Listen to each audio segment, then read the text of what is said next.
C'est la ferme qui nous est tombée dessus en fait. Bonjour les agris. Aujourd'hui je rencontre Anaïs Blin qui est une jeune agricultrice. Elle nous parle de son installation et de sa vision de l'agriculture.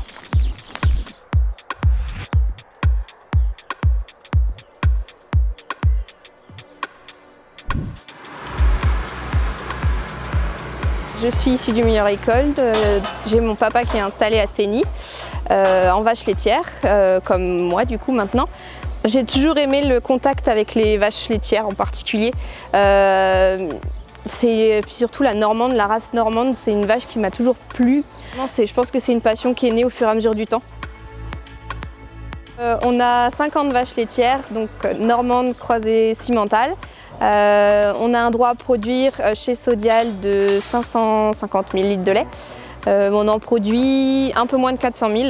Du lait sans OGM, on est sur une production sans OGM. Là, on a 60 hectares, donc qui sont répartis avec 19 hectares de maïs en silage pour nos vaches laitières, 3 hectares de blé et le reste, c'est de la pâture.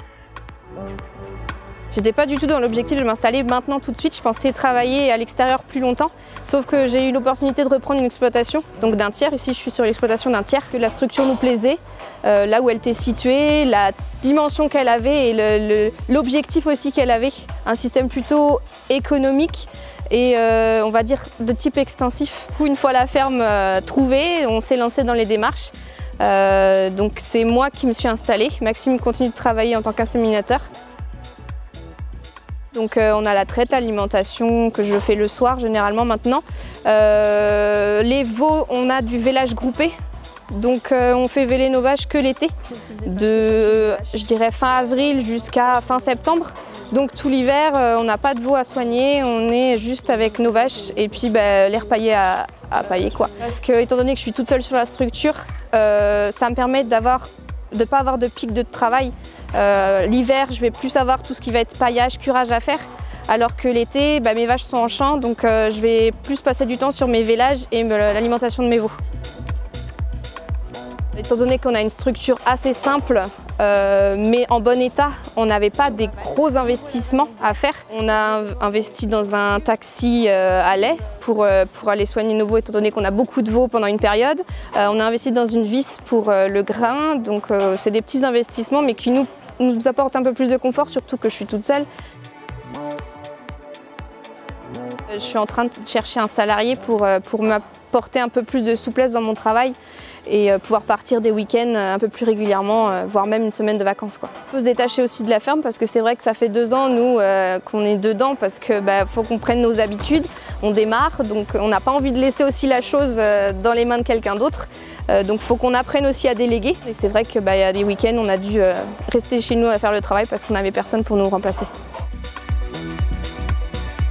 Je vois qu'on a plein de systèmes différents qui fonctionnent tous. Enfin, il y a plein de systèmes. Voilà, nous, on est un peu différents parce qu'on est sur une petite structure avec 50 vaches laitières. C'est vrai que ça ne fait pas forcément beaucoup pour certains systèmes, mais ils fonctionnent tout aussi bien que d'autres. Il y a d'autres systèmes qui sont polyculture, élevage. Donc c'est vrai qu'on a plein de systèmes différents chez nous, en France en tout cas.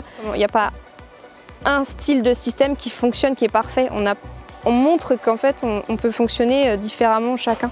Donc nous, notre but, c'est vraiment d'avoir un système qui puisse tenir le coup en fonction des crises. Voilà, c'est l'objectif. Essayer de s'adapter le plus possible aux variations de prix, quoi. De projeter, surtout avec le recul qu'on a. On est assez jeune, donc c'est vrai que c'est compliqué d'anticiper les choses. Ce qui nous manque, nous, en élevage bovin lait surtout, c'est de la visibilité sur les prix. Le prix du lait, le prix de la viande, on ne peut pas voir, enfin on a une visibilité très courte, donc c'est compliqué pour nous de pouvoir prévoir ce qui va se passer, ne serait-ce que pour ma structure à moi. Donc alors sur l'agriculture en général, c'est vrai que c'est compliqué de voir comment ça va évoluer.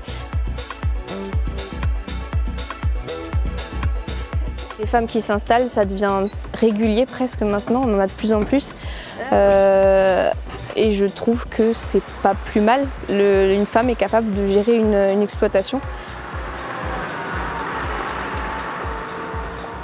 On est là pour nourrir du monde, donc je pense qu'on sera toujours là à l'avenir. On aura toujours besoin de nous. Les agriculteurs se sont toujours adaptés, on a toujours appris à s'adapter à l'évolution des choses. Donc voilà, on s'adaptera au fur et à mesure du temps en fonction de ce qu'on nous demande.